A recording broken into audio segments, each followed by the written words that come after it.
Hey guys, welcome to Road Signs, Episode 3, aka the Royal Rumble 2011 review. Did you guys like it? I'm sitting here very somber, still don't quite know how I feel about it. If you haven't watched it yet and you came across this on YouTube, this is going to be a big-ass spoiler for you, so turn it off now, watch the show, and then by all means come back and give me another view. Alright, let's get to it. I want you guys to know I don't skimp. There's 1, 2, 3, 4, 5, 6, 7, 8 pages I wrote about the Royal Rumble tonight. And that's a pay-per-view with only 4 matches. So, my hand is sore, not gonna lie, and not for any of the inappropriate reasons that anybody that knows me might ponder to. So yeah, long story short, this is going to be a long vid, I'm predicting, so pause it, go get a drink, go take a pee break, because I just did. Get yourself a drink, like I just did, and let's get to it. Yeah, as I said, 4-match pay-per-view, which, if it wasn't the Royal Rumble, would sound a little odd, but I figured somewhere along the way they would toss some other surprise match in, like a US title match, or a tag team title match, or even an intercontinental title match, or just a random, like a gimme, like, I don't even know, R-Truth versus Del Rio or something like that. But we didn't. We went right in to Edge versus Ziggler. And what did I say about Edge versus Ziggler in my last vid? I said Vicky Guerrero putting the no spear stipulation on the match would make it lame, and my opinion hasn't changed on that, but it didn't make it as lame as I thought. Edge sold the frustration right off the bat, right from the word go, going for a couple really quick victories, just, I don't know, as you would figure somebody would do that was scrambling, that's had the number one mode of attack taken away from them. They'd get frustrated, they'd go for a quick, it made sense. Other than Vicky being bitchy and loud at the ringside, fairly good. I don't know if anybody's going to agree with me on this. I think fairly good ring psychology throughout this entire match. Edge is going for Ziggler's core, torso, with a lot of deep knees, a lot of guardrail stuff, a whole lot of deep body shots, shots to the turnbuckle, etc., etc., etc. Ziggler is doing an amazing job going for Edge's head with all kinds of cutters and neck breakers and ring edge stuff, sleepers and chokes, and using the ropes and all kinds of stuff. One of the points I had coming out in at the top of the notes for this particular match that I should have said right off the bat is Ziggler looked very confident, and I don't mean his character looked confident, like, oh man, I'm going to kick Edge's ass.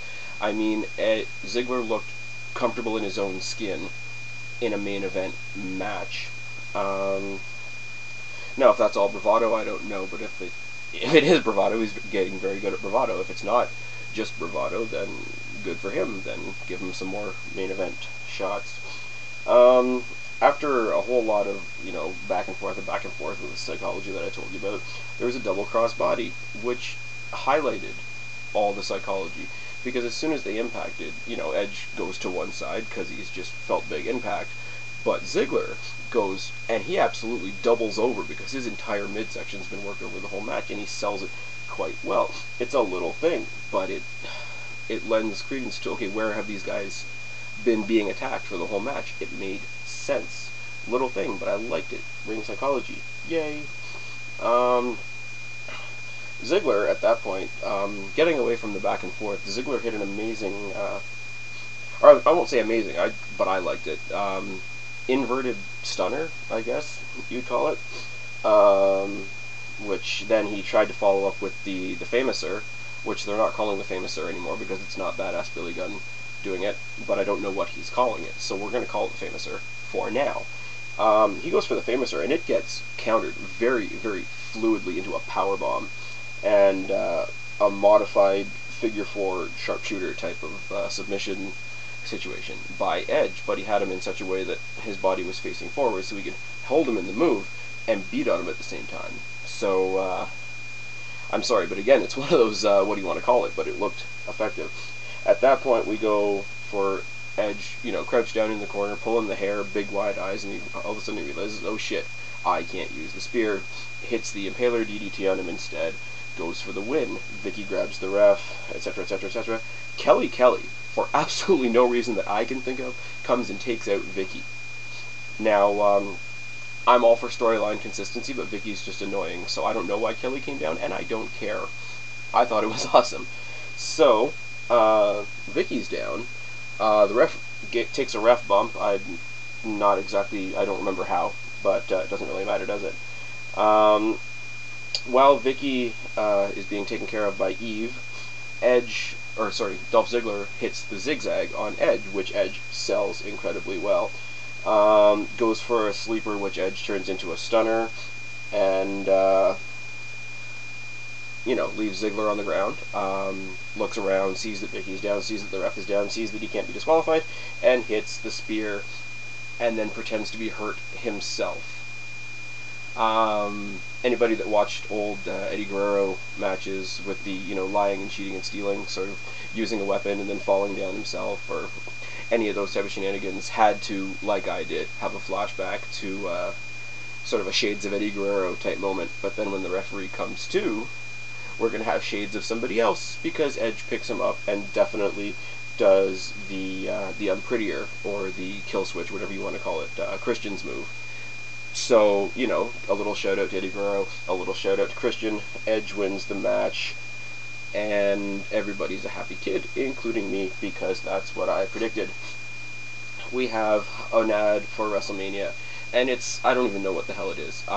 It's another random pop crap song that they're using to get everybody excited for WrestleMania. I don't think music is a huge deal in wrestling, but what I am going to say is we've just come off the Royal Rumble that decided to use Living in a Dream by Finger 11, which is the first time in a long time that I've actually been sort of excited, that's cool, about music that they've used for a pay-per-view.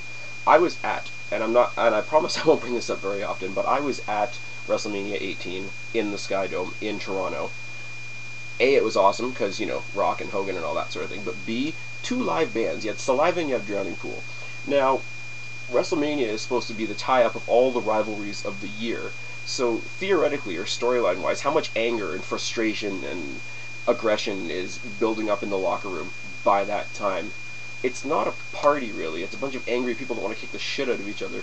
So why would you not have, not necessarily rock, not necessarily metal, I'm not asking for Disturbed, even though that would be awesome, but something that reflects that.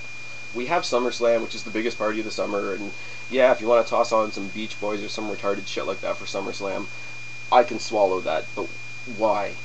Just why? Next, we have Miz and Orton. I was about to say Miz and Morrison, but that's just something I want to see. Miz and Orton, and again, something I don't mention very often. The lead-up video package to this was done quite well. I'm not going to linger on that point too far, but it was enough for me to write it down, so I figured I'd mention it. I liked it, and set up for the match quite well. Now, what we're saying here is, there's 3 matches that we know about, and we put the 2 title matches on first, which means that if there was no Royal Rumble, the women's match would be the main event. I question it. Either put the women's match between the 2, or ideally put the women's match first, but I don't know, nobody's going to listen to me anyway, so I'm going to go on. Miz and Alex Riley come out. The same 2 questions I've been asking for a long time obviously pop into my head. Why does Miz have a wannabe Edge trench coat on? Why does Alex Riley still have a briefcase, even though Miz has already cashed in his Money in the Bank? Orton takes Miz out and ragdolls him around the entryway and outside the ring and whatever. Works over Miz's neck, including in the covers. And this is another little thing. If you're working over somebody's neck, working their neck by either grinding their face or pushing their face with your hand, or just leaning into their face with your elbow or arm, like Orton did at the beginning of this match when he was pinning, makes sense. It's continuing psychology, because it's like, hey, if I can give this guy enough pain, he's gonna give up and I'm gonna pin him. Or at least if I can't, I'm still doing some damage while I try. What was it?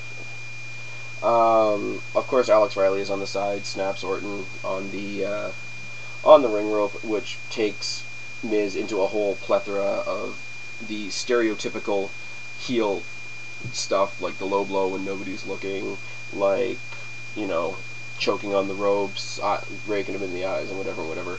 And while he's doing all this, Alex Riley actually comes around and high-fives McCool. I'm debating whether to even get into the McCool thing right now, because he just bothers me a lot.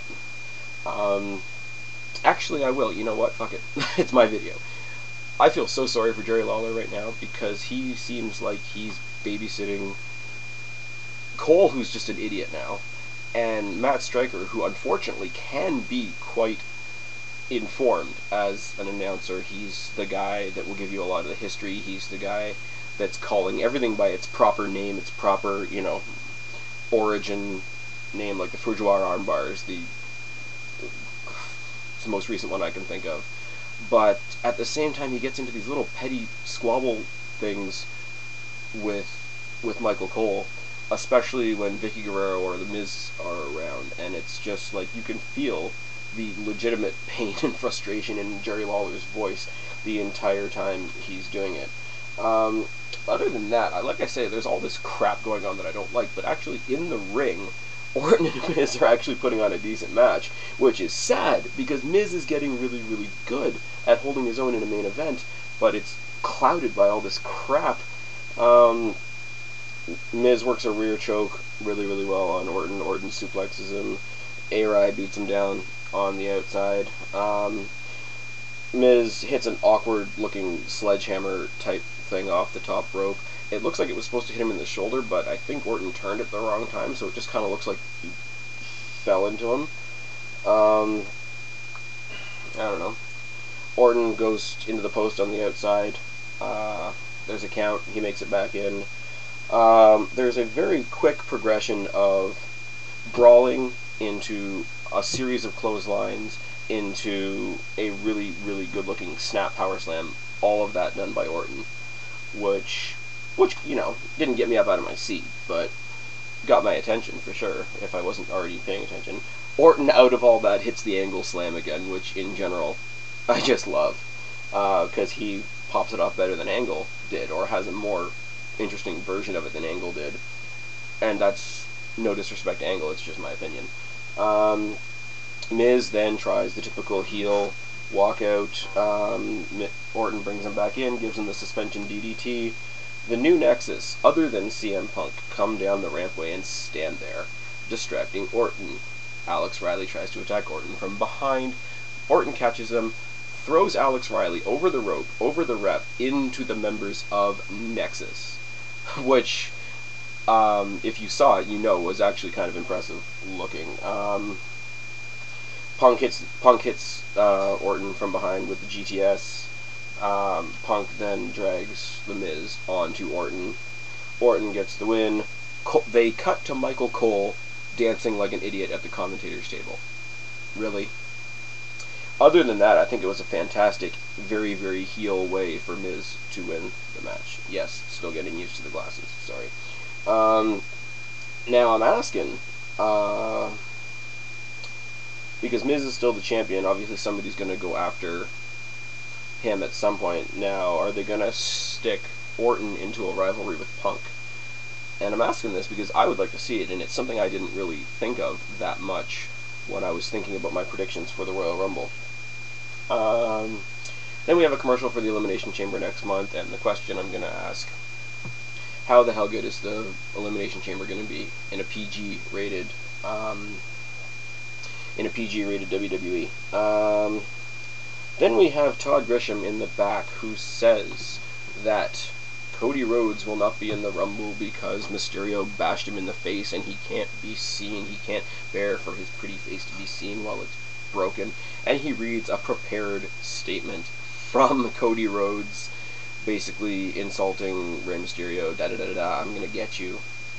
Waste of time. Then we cut to a video of the crowd in the arena getting their random predictions of who's going to win the Rumble, which was awesome, except for there was a lot of people going for Cena and a lot of people going for Barrett, which I don't. It just makes me cringe. We go to the Natalia versus McCool handicap match for the Divas title. Natty comes out. She's looking very proud as a champion. I don't think she's doing anything to hide the fact that she just loves life right now, like, for real. She's the only, I've said it before, other than Beth Phoenix, she's the only sort of respectable type women's wrestler we have right now, other than Beth Phoenix, and maybe Melina on a good day. But, everybody gets out there. The GM dings through with his little fuck it, right? Goes through this big lot of bullshit. He's like, oh, if you two win the title and it gets cut in half again, I'm gonna get a lot of complaining emails. So at this point I'm thinking, okay, they're gonna make it a triple threat match and this is how they're gonna rip apart McCool. I'm thinking this is awesome. GM says, no, it's going to be a fatal four-way with Natalia, Michelle McCool, Layla, and this girl. And I'm thinking, okay, it's either going to be Beth Phoenix or this is going to be Awesome Kong's preview. It's not. They bring out Eve with no explanation at all. So at least by now they're saying that there's going to be no more shared Divas title, which is a very, very small silver lining on a very, very big dark cloud. They all kind of fall all over each other. Eve and Natalia end up on the outside. We think we're going to see a standoff between McCool. We don't. It's interrupted by Natty, who puts the double sharpshooter on Eve and Layla, and it's broken up by Michelle McCool. There's a little bit more random rambling around. Eve hits a pretty decent looking moonsault on Layla and goes for the pin at the same time that Michelle McCool is pinning Layla, but Eve is the person that is seen doing the pin, so it's all controversial, but Eve is the women's champion now, for no reason at all. We cut to the back. There's a random promo with Daniel Bryan and Gail Kim and the Bellas, and it's just retarded. They play the same WrestleMania ad again. My questions about the music come back again. They go to the commentators, who are once again pushing the Elimination Chamber, and I start questioning again how the PG rated Elimination Chamber is going to go. And then, as I said before, the preview video for Miz and Orton was very good. The preview video for the Rumble is the same by the numbers video that they've used for like the past 3 years. It just has all the statistics and all the bullshit. Yeah, this person won is the same number that has won the same amount of times as number 30, and there's been 2 women that have fought in the Rumble, and Austin won 3 Rumbles, and Kane eliminated 11 people, and it's all the statistics that we already know, isn't it? Alright. Now, this is where I go and I refer to my little sheet for Crossfade Fan 20's Royal Rumble pool. He himself drew number 1, which, due to a little research on my part, number 1 has won twice. Black Cat Feline got number 13, which has won once. The Mark Pearson got 17, which has never won, and I got 29, which has won twice. So I'm thinking me or Crossfade are going to win the pool, at least out of those 4, because the rest of the names I didn't know, so I didn't write them down. Okay. Holy shit, that's only 3 pieces of paper. We're not even halfway done. The Rumble starts. Number 1 is CM Punk, so Crossfade Fan 20 wants CM Punk to win, so he can win his own pool, which is weird. As soon as he's introduced, all 4 members of the core come down, all the members of the Nexus come down, there's a big brawl. The GM comes on once again through Michael Cole and basically has them escorted out. Number 2 is Daniel Bryan. Daniel Bryan and CM Punk, especially for people that saw them in the independent leagues, which does not include me, this is a dream match. Even just seeing what they've both done respectively in the WWE, this was a pretty cool match. Matt Striker starts making reference to that being an internet dream match. Michael Cole starts making fun of the internet. Justin Gabriel comes out second, so now Punk and Gabriel go at it, and there's a missed 450, and Gabriel gets tossed out by Bryan. Number 4 is Zack Ryder. Zack Ryder is taken out by Daniel Bryan. William Regal comes out. William Regal cleans house on anybody that's in the ring. William Regal and Daniel Bryan trade uppercuts for what seems like a minute straight. Ted DiBiase comes out. Punk basically grapples himself around the corner for a while. Bryan works over Regal. John Morrison comes out. Hey, both my picks are in the Rumble now, Morrison and Punk. I'm feeling like this is a good thing. Regal gets taken out by Teddy. Morrison parkours back into the ring. This was awesome. He got tossed off the apron to the guardrail. He basically spider walked his way across the guardrail, hopped to the steps, and hopped back in the ring. His feet never touched the ground, so he's not, out of the Rumble, which is awesome. Yoshitatsu comes out at number 8. Husky Harris comes out at number 9. Husky Harris protects Punk temporarily until it becomes too much for him, and this is where we notice, okay, the ring is starting to fill up now. Chavo Guerrero comes out at number 10, and we're officially a quarter of the way through the match. Chavo Guerrero, okay, it was a big spot thing, but Chavo Guerrero hit the Three Amigos suplex on Ted DiBiase, CM Punk, John Morrison, and Daniel Bryan, like in a row. Like they all came, he did it to all of them. So pretty good spot for him. Don't know how I feel about him in short tights. He kind of looks like a kid that escaped gym class, but whatever. Mark Henry comes in. The very first thing I'm thinking of is Mark Henry and Husky Harris are going to go at it, which is going to be awesome, but it doesn't happen for very long. Chavo Guerrero was taken out by Mark Henry. Yoshitatsu was taken out by Mark Henry. JTG comes out at number 12, and he kind of gets stuck in a Husky Harris and Mark Henry sandwich for a little bit. Mike McGillicuddy comes out at number 13 and takes JTG is taken out by somebody. I don't know, the camera wasn't on it at the time. Mike McGillicuddy just adds to the Nexus numbers. Punk has more protection now. Ted is taken out by Harris and Mike McGillicuddy. The Masterpiece, Chris Masters, comes out and hits a nice looking spinebuster on Mike McGillicuddy. Almost takes out Punk, who is saved by the rest of the Nexus. David Otunga comes out, and now everybody but Mason Ryan from the Nexus is in there. Okay, so the Nexus grows. Daniel Bryan's taken out by the Nexus. Chris Masters is taken out by the Nexus. Morrison is taken out by the Nexus. I'm like, shit, there's my number 1 pick right there. Becomes the Nexus versus Mark Henry. Mark Henry is eventually taken out by the Nexus. The Nexus stands tall in the ring with nobody to fight. Tyler Rex comes out at 16. He gets mauled and taken out.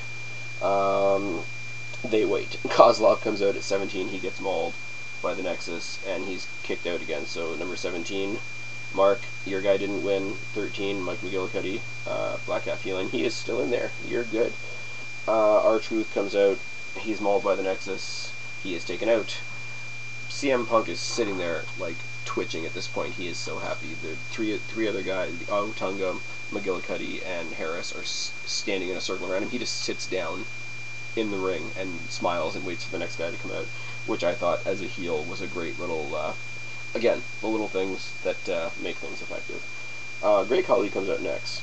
Punk hides behind the rest of the Nexus. Husky Harris is kicked out by the Great Khali, but the next guy in at number 20 is Mason Ryan. Mason Ryan goes right after Khali without a moment's hesitation, and Khali is actually taken out by Mason Ryan by himself, not the Nexus, just Mason Ryan by himself. And once again, the ring is entirely filled with Nexus people. 21 is Booker T, which was amazing, because Stryker sat there at the announce table saying, I'm marking out, and he started going nuts. And, Booker T gets a couple odd shots in on the Nexus, hits the bookend on somebody, and does the Royal Rumble spinneroonie before being taken out by the Nexus. 22 is John Cena. Really? Did he have to show up? Just, why? He could have stayed home. He could have bought, like, a nosebleed seat and stayed out of the way. So John Cena has his moment. He takes out Ryan, he takes Otunga, he takes out McGillicuddy, and CM Punk go at it for a while. 23 is Hornswoggle. And I'm sitting there like, really? He's going to get tossed out in 2 seconds. But no. So Punk is tossed out, obviously, by Cena, and both of my picks are now out of the Rumble. So I'm thinking, okay, if they take Cena to the end, I'm gonna hit something. But Cena and Hornswoggle are there. Tyson Kidd comes out at 24. This team of Cena and Hornswoggle take on Tyson Kidd. I don't even know what to say. Swoggle, John Cena, double team him. They give him an AA, Cena gives him an AA, and then Hornswoggle gives him an AA, and then Kidd is taken out by Cena. There's a Hurricane Rana by Hornswoggle as well, so, Tyson Kidd looks really, really super badass right now, doesn't he? Captain Creeper, aka Heath Slater, comes out at 25 and gets a stunner from Hornswoggle. Hornswoggle and John Cena do a double 5-knuckle shuffle, and a tadpole splash eliminates Hornswoggle, or eliminates, from Hornswoggle, eliminates Heath Slater. Kofi Kingston comes out at 26.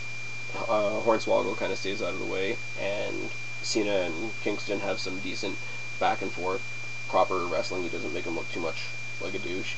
Jack Swagger comes out at 27. Now, historians like me will tell you that number 27 is the number that has garnered the most Royal Rumble wins. But there's 10 extra guys this year, so no, that doesn't matter anymore. Kofi and Hornswoggle do a double boom drop on Swagger, which was again lame. Sheamus comes out at 28 and cleans house. Hornswoggle gives sweet shin music to Sheamus. Swoggle then gets finally kicked out of the ring by Sheamus, and the comedy part of the Rumble is now over. 29, Rey Mysterio. This is supposedly, according to the pool, who I should be voting for, and it's Rey Mysterio. And I don't vote for him because he's one of the usual suspects, isn't he? He just does his little spotorama. He just does his typical, frog splash, and I'm going to do a jump on this guy, and I'm going to do a hurricane run on this guy, and I'm going to do a quick kick on this guy, and gets all his little spots in, and Jack Swagger is taken out by Rey Mysterio. Number 30 is Wade Barrett, and everybody else in the ring just kind of goes to either side because there's the big, dirty, historical standoff between Wade Barrett and John Cena, isn't there? That is number 30. So the historic number 31 is Mr. Dolph Ziggler. He just kind of fades away into the background. Cena and Barrett continue on. 32 just about made my life. 32 was Diesel. Everybody in the ring just stops there looking dumbstruck.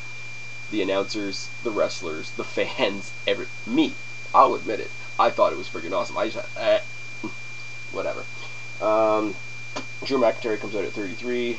Sheamus and Drew McIntyre quickly become a team, teaming up on Diesel. Alex Riley comes out at 34. Diesel's taken out by Wade Barrett, and The Miz joins us on commentary. Yay! Alright, Big Show comes out at 35. Show locks up. Big Show and Diesel have an interesting little stare down on the rampway. Diesel's going out, Big Show's coming to the ring, and they just have a... I don't know what that's supposed to mean, because I'm hoping Diesel was a one-night only thing. If Diesel was a one-night only thing, it was cool to see him. If he's, like, back as Diesel, not as Kevin Nash, not so much. But, the ring is starting to fill up again. Ziggler's taken out by the Big Show. Ezekiel Jackson's 36, and single-handedly takes out the Big Show. There's a mutual sort of raising each other's hands, handshake kind of show of respect between Ezekiel Jackson and Wade Barrett, which I thought was kind of interesting. Santino Marella comes in at 37. Del Rio comes out at 38, and even though he's in the Rumble match, his announcer still does his thing. Historically, the only people that have been announced in the Royal Rumble are 1 and 2, and it should stay that way. And just, the announcer needs to go away.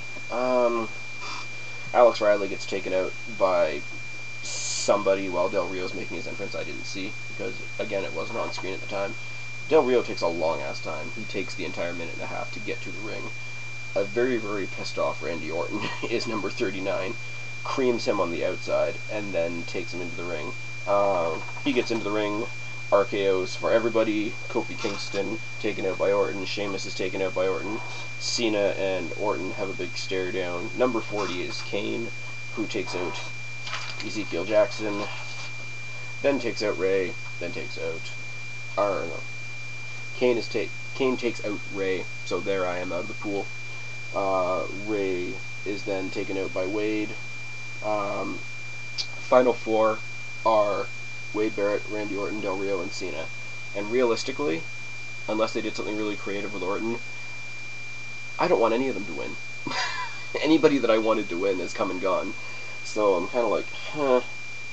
In my head, at the exact time that it got down to the Fatal Four, or the Final Four, sorry, in my head, I'm like, okay, fuck it, I'll consider myself a lucky guy if it's not Cena. And, like manna from heaven, Miz pops out of his announce chair, takes Cena out of the, runs in, takes Cena right out of the Rumble, and I'm like, yes, this is a good thing. So we're down to Del Rio, Wade, and Orton. Orton looks strong for a little bit and takes out Wade. While he's taking out Wade, Del Rio comes and gets him from behind and gets the win. Santino, who I hadn't actually seen be eliminated, but apparently he was knocked out under the bottom rope, comes back. He tries to lock up the Cobra on Del Rio. Del Rio basically tosses him out like a joke. And Del Rio is the winner. Why? I know there's a lot of you out there, like I said in my other video, that have seen what he's done in other companies and other places, in minor leagues, in other countries, and stuff like that, and you guys have, like, ridiculous love for him. I don't. I'm sorry I don't. But I don't. And his little announcer bitch, they're having a heart attack in the middle of the ring, announcing him as the winner over and over and over and over and over again, doesn't do him any favors, does it? Now, it doesn't seem like any of the matches that I want to see at WrestleMania are going to happen now, are they? I wanted to see McCool fight each other for the women's title. That's obviously not going to happen now. I wanted to see Beth Phoenix and Natalia fight over the women's title. That's obviously not going to happen now. Obviously, what they're setting up for right now is Cena versus Miz and Del Rio versus Edge for the main titles. Nobody came back that I wanted to come back, like full-time come back. Jericho didn't come back, Triple H didn't come back, Taker didn't come back, Christian didn't come back, Awesome Kong did not make a debut. It was good to see Booker T. That was kind of cool. It was, like I say, it was awesome to see Diesel. The Hornswoggle stuff, I don't know how I feel about it, because basically he was a sidekick for John Cena for a good 5-10 minutes of the match, and that's about it until he got punted almost into the third row by Sheamus.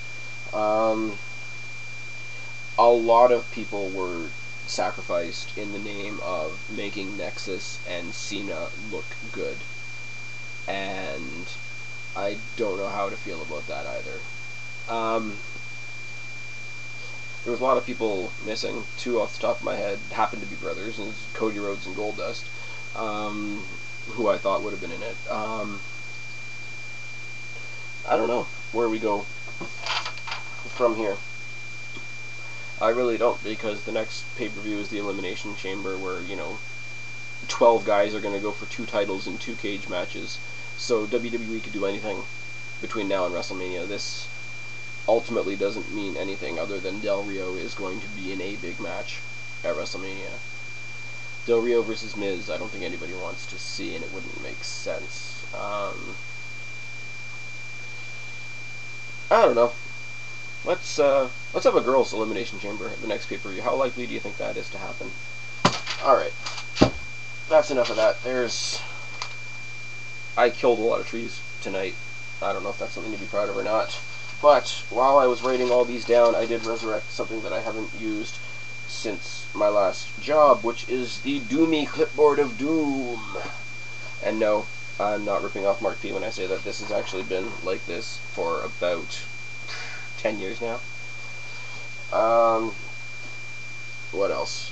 Oh, just before the Royal Rumble, I read something online. I read a while ago that they were resurrecting the old Tough Enough show, which I think is kind of cool because A, it was better than NXT, and B, it might mean they're getting rid of NXT, which I think would be good because I don't think anybody cares about NXT, which is evident by the fact that other than here in Canada, it's on the internet only. What